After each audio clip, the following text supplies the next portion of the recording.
I'm in the interior of the C8 Corvette, and here's my first impression. Well, I've actually noticed that there's a Z mode, which is more of a custom setting. So you can actually control the PTM, the engine's sounds in the vehicle. You also control the steering, the suspension and track, the engine shift, and the engine sound. Pretty cool. And I've also noticed you got the front nose lift.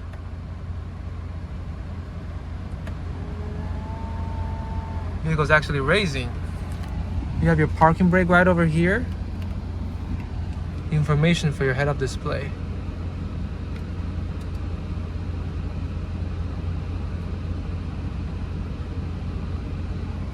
Paddle shifters, 8-speed automatic. It's a dual clutch actually.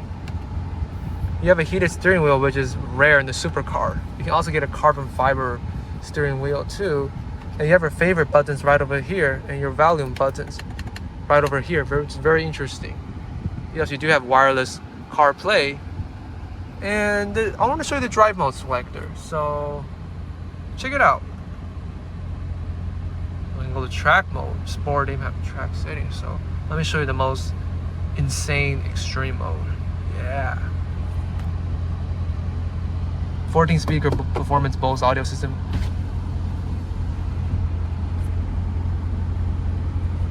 So yeah, which is your favorite mode?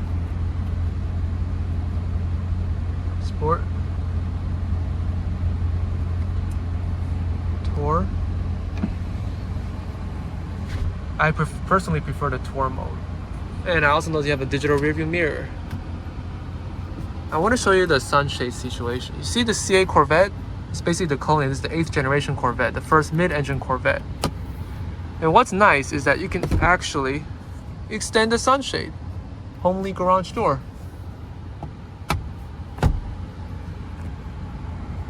Let me show you the camera situation.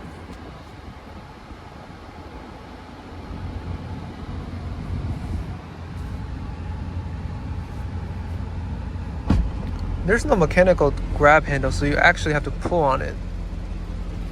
But yeah, you can also lift this latch open in case the electronic were to die. I guess you will lift this up. And your seat controls are pretty intuitive. It also controls your bolster. It's more of a 12-way adjustment. Let's check out the passenger side. Has the same type of adjustments.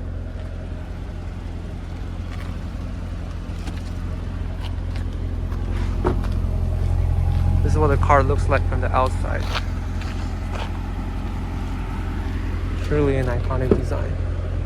So you still have the memory setting. That's awesome. Even the passenger and driver still has the same seat adjustment. Yeah, you still can adjust the bolster. It is a cool feature to have, and they're all heated eventually with the GT2 bucket seat.